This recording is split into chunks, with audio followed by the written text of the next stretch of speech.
For the next section, I'm going to invite the full-time officers for Guildhall School of Business and Law and the Human Sciences. One, two, three.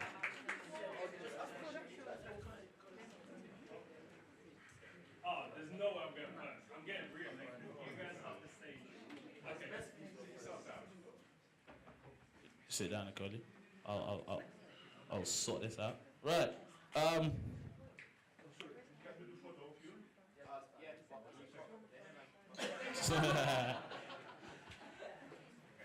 Right. We're gonna get started on this, and I'll let them introduce themselves. Yeah. Once again, you have just 2 minutes. Quick speech. Start with Chuck. Woo! I have to stay here. Thank you. I'm a bit nervous, so don't mind me if I waffle. Big up! Big up! Big up! These are you not my people. But my name is Chucks, and first things first, I'm going to tell you, I'm just going to be honest with you from here on out. I am not a politician, so everyone's got fancy papers out. I'm not going to do that. I'm just going to speak from what I think is right. Like, guys, just close your eyes and imagine just waking up and all you have to do is just go to uni. Like, that seems great, but in reality, in London, that doesn't happen. Like, put your hands up if you've got a full-time job, as well as going to uni. Bro, look how many people would have to miss lectures just to support themselves to come to uni, and the uni's not doing anything to help them. Look, if you have kids, you're missing lectures to go to the school run. What, are you gonna abandon your kids and then social services, you have to go through that whole experience? I'm not here to lie and say, I can give you this, I can give you that. I'm here to make sure you lot are heard. Like, maybe it's a bit before most of you lot's time, but I remember when we had 3-day extensions. They've taken that away for no reason. As in, there's a deadline now, and I have to now rush what I'm doing or put my life on hold while the gas bill's not gonna say, hey, listen, you've got a deadline, I'm not gonna trouble you this month. Just do your work, I'll come back at you next. That doesn't happen. I'm here to make you lot heard, make you lot bridge that. I'm here for people who live life on the regular. Like, I would love for me to just wake up, hey, yeah, I just have uni today, let me just go do that. But no, after I go home from uni, I have to do a night shift, and then I'm tired at like 8 a.m. And then my lecture's at 9. Like, I've got half an hour sleep on the train, if that makes sense. And no one's here to help me. Like, I can't say, listen, I'm gonna provide this, this, and that, when everyone's just telling you today what you want to hear.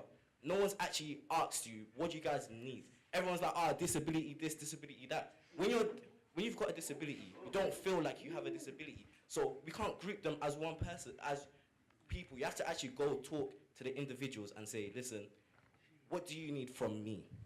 And then I'll tell you what I can do, how I can help. I think that's the sort of sabbatical officer you need. I'm not going to tell you about a system. I'm not 100% sure I know how it works. All I can say is what I can do for you. So if you don't vote me, all I'm just going to do, have a conversation with you and see where it can go.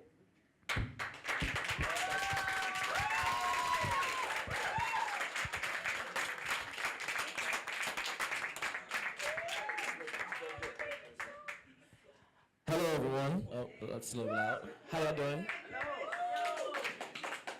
Hi, I'm Javis, if you don't know me. I am a final year business student, success coach, student council member, and vice president of the ACS. Okay. ACS is Afro-Caribbean Society, African Caribbean Society, and we have been doing very big things in the SU, around the campus, and that's just the type of person I am. I am the type of person who takes everything I do seriously. Anything with my name on it, with my stamp on it, it has to be top notch. Before I came to London to go to university, I spent 4 years in the US Air Force. In my time there, I learned to develop my communication skills, my leadership skills, and I really learned the importance of working on a team and how teams can come together to reach a common goal. Now, since joining London Met, I am a success coach. My second year, I was a hub committee member with, I don't know if some of you might not know Tunde, but he was a president at one point, and I worked with him in the hub committee. Now, I have a lot of experience of this campus and my campus, GSBL. Some of the things I want to accomplish is, well, honestly, I'm going to be in charge of GSBL and Human Sciences, but my first primary thing to do is make sure that the move from GSBL to Holloway goes as smoothly as possible. We want to make sure that the students get into the community, they're not left behind, they're not swept under the rug, and they are aware of all the services that they're offered. The next thing I want to do is, even though GSBL will be my first priority, I don't want Human Sciences students to think that I will take GSBL, is issues over precedence over there. So I want to be able to fully integrate the schools so that they know that I'm working on both of their behalves. Even though this is a new process, I want to be able to support all the students that I oversee. I also want to push for more support from the SU for societies and sports events. We've been making big changes in the past few years since I've been here, but we can't stop. We can't just stop asking for more, otherwise we might get less. So, and I want to, of course, increase student-teacher relations. I'm a success coach, like I said, so student-teacher relations is one of the most important things we stress to students. Because if you're doing assignments, then you want to make sure that you know what the teacher expects from you. You want to make sure they know what's supposed to be there, and it all starts with your relationship with your lecturer. Other things I want to see is sort of like more success coach activity, because in my campus, I can't speak for the other campuses, but in my campus, activities is really low, and I feel like students aren't getting the support they need. Like Denny said, we want to make sure that the administrative and timetable issues are kept to a minimum, because I'm an international student, and these type of issues can be especially troubling for someone who's not from this country. So if you have any questions, feel free to ask me. I'm Javis.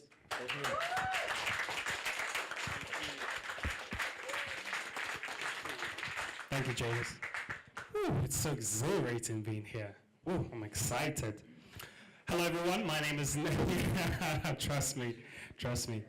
Hello, everyone. My name is Nicole, and I'm running for a re-elected full-time officer for the Business School and Human Sciences. What am I to? Oh, and my slogan is "Be that change for students." Two of my priorities were coming into this role were to better the student union presence and engagement at the Moorgate campus. The reason why this was the case, student union presence at the Moorgate campus was very small and only known by a few. But I turned that around. Better yet, we turned that around through lecture and visitations. We visited a majority of the lectures at the Moorgate campus and letting students know who we are as a student union, what we do, and what it is that students can benefit this year by joining the student union. As a result of that, we have more student reps running for the role. We have had better students participating in societies, creating societies, and joining sports teams. And we have had more students coming in through the front door of the student union at Moorgate, interested of what it is about, how they can join, and comfortable enough to share any issues that they may face and how we can support them. Engagement. Engagement was very important at the Moorgate campus. And what we did this year is we introduced a free tea, coffee, and biscuit service for all students at the Moorgate campus throughout the January period. Believe it or not, this has not been done. Nothing like that has been done at Moorgate. We don't necessarily have all the facilities like we do now here, which is great. So we had to source most of it, but the engagement from that was amazing. Students were very keen. We had the full hub filled with students just interacting. There's something going on that the student union is doing. We did a Valentine's week. So instead of doing Valentine's a day that it happens, we had a whole week of Valentine's, Monday to Friday. We had free chocolates, roses, we had Valentine cards, we had our teas and coffees, just so students come to the hub, so students get engaged with the student union, so students know that there is something for them that we can do. We did source everything. It was a lot better what we did because we sourced it out instead of buying it in bulk. We had music, we had fun, we had the atmosphere at the Moorgate that we didn't have before. Moorgate is alive, believe it or not. People actually smile when you go to the campus now. Honestly, as a result, not only coming from the students, but from the staff saying, we've not seen anything like this. We have music playing now in the hub every day. We have consistent opening hours at Moorgate. Students know if they come at certain times, somebody's going to be there. The door is always open for them, unlike it was before. And also, my second priority was to look at the wider need for students. It turned out to be reducing graduation prices. students didn't know that there is a fee that they have to pay and what it is. So I brought the package to them. I spoke to students, I spoke to the student reps and visited the council and did the report. I don't know if you have seen it. It's the feedback from what students are saying. It's now on Lynn's table and that's it. Thank you. Thank you. Yeah, thank you. But like I said, remember your time, so keep it as a brief. I am going to take questions. Any questions for the 3 running candidates? Yeah, I see you there. Hi guys. So, you're right, yeah? All good. As you know, Moorgate is going to move here. Have you made any future troubleshooting plans regarding the students coming here? And there are the 14,000 students coming here and all the facilities we have. What are we going to do? Regarding that question, I'm going to start with you, James, yeah? Thanks, Crystal. That's a very good question. On Monday, I went to a forum. It was mainly aimed at staff at Moorgate, but it was a forum open to all about the move and the logistics and everything that's going to happen. The session lasted about an hour, and I was able to ask a few questions. My main question was, they're set to close Moorgate on the 31st of May, and if you know February starters, they go to August. So what they're going to do is they're going to, on the 31st of May, the next day, the students that start in February are going to just be moved over to here. So I asked them, is there going to be any type of issue? Students aren't really aware with the campus.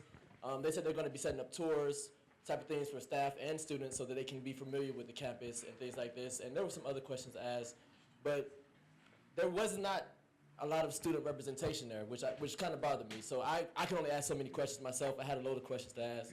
But all the questions there were aimed towards staff, like what facilities are we going to have? Are we going to have a free tea and coffee there?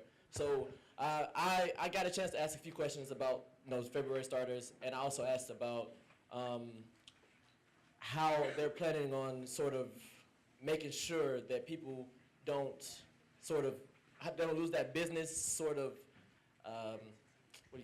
identity or image, because we're moving from the city of London where there's a lot of, everybody there is dressed professional, you get that type of vibe to moving here where it's a lot more casual. So they're saying they're still working with people. There's a forum of people that should be sending out communications to the students. But if elected, I would be on top of that from my first day to try to make sure that all issues are kind of kept to a minimum.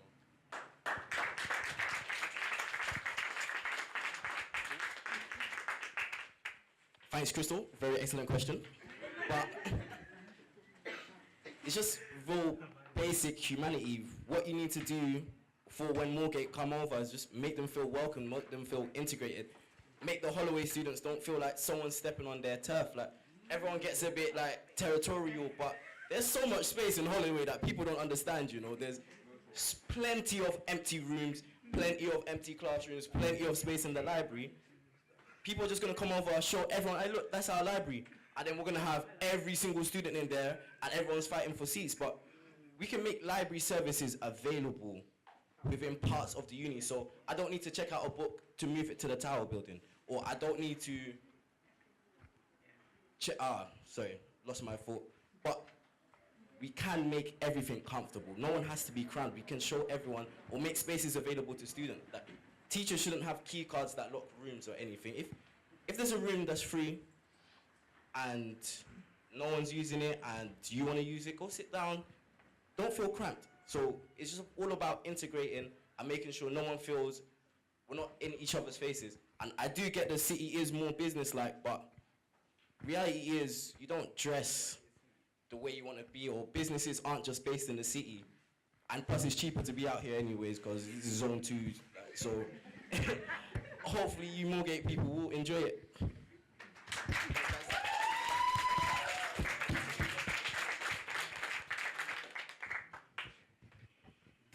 The university has, Nicole, speaking again, the university does have a big task in terms of speaking with the students, and some of the engagements that they did with staff and students, the turnout was quite a few actually compared to the size of the Moorgate campus. So what I did, I got the permission to go into lecture rooms by the staff. I went into students and I had 3 main questions. So I did a feedback of about 150 students in terms of have they heard of the move? Majority of the business school know that they're going to be moving campus. I asked, are they positive? Are they keen on moving? What their stance is? Majority of them were very keen. They know we have the library. They know we have the gyms available here. We know we have other services that are available that we don't have at Moorgate, which is good. We have Nando's here. You'll be surprised how many students said, there's Nando's here, we're moving. And in terms of, on the other side of students that were keen, some of the issues were like travel, they have to travel a bit extra now. They looked at how is the university going to look after them when they're here? Are they going to be more campus store? Are they going to have leniency for the first couple of months when students are moving? Whether it's finding the rooms and the lectures and stuff, for them to be a little lenient for the students. Yep, and more events. Actually, students from Moorgate campus felt like they needed more events coming to Holloway so they can integrate with the rest of the students that here with it is mingling as much as possible. So these are just a few from the top of my head. But thank you. Thank you, guys. Anyone else question? Yes, Becky. Hi, I'm Becky. I believe you said something about them integrating more events and stuff like that, but what is being done to address the Rocket Bar situation with like the DJ and everything, and is that possible to like have that changed? And because I know a lot of people want to do events and things like that, but with the DJs and things on that rotation, it's, how are we supposed to integrate and have a good time if the DJs can't even play our type of music? This is going to be very quick. What is happening with the DJs and the bar? What's happening? Is there not enough rotation? Are there no DJs? Is the venue not up to the state supposed to be? Basically, DJs aren't good. And they're all scheduled in. They opportunity for us to get rid of them. So you can't, we don't control it. Higher will get us. You know that. We don't have to So what? So who's responsible for the DJs? The university gets the DJs, the Rocket. So why we suggest our DJs that we recommend?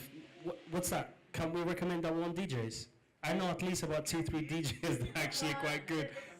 It's a very complicated situation with the Rocket. The Rocket has, I don't know if I can, I'm not allowed to disclose it, but we have certain, because I work in the Rocket, there's certain things we can't do, but what I was thinking, it's good if the SU has a participation with the Rocket, and I've spoken to their managers, they could do some things with it. There's a leeway, we just got a pencil push. It's okay. Yeah. Anybody want to say anything? Thank you. Yeah. With the DJ situation, I do hear you because I've been to a lot of them Rocket parties and I felt very underrepresented. But again, that can be solved internally. Like, there's so many student DJs out there. If we give them a set and someone comes, that's experience for them. The Rocket doesn't even have to go out their way to hire them. It's just students. They have their lineup. One DJ can play Ed Sheeran, whatnot. One can have an Afrobeat set, one drill set. One could do bashment. Like, it's really, we've got all the resources to do what we want, but it's how are we using them? Thanks, guys. Yeah, more student-based where it would make sense.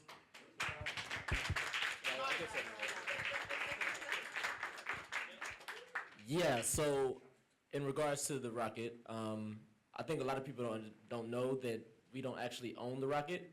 The SU doesn't own the Rocket, or nor does the university. It's kind of owned by someone else, and they don't really want to sell it. I know I was talking to Denny a little while ago, and one of his points was to try to get that ownership of it. But at the end of the day, it is a business. They care a lot about their arsenal traffic, and I mean, if they care for me, if I'm elected and if I'm working with my elected team, if they care more about the arsenal players more than they care about the students that are here every day, then we have to have a negotiation. We have to talk about something where we can take our business elsewhere. I know it's not as easy as it sounds because Red Rocket provides job opportunities and things like this, but we have to be able to have some type of conversation about it. That's all I have to say. Thank you. That is your panelists for the Guildhall School of Business and Law and Human Sciences. Thank you very much.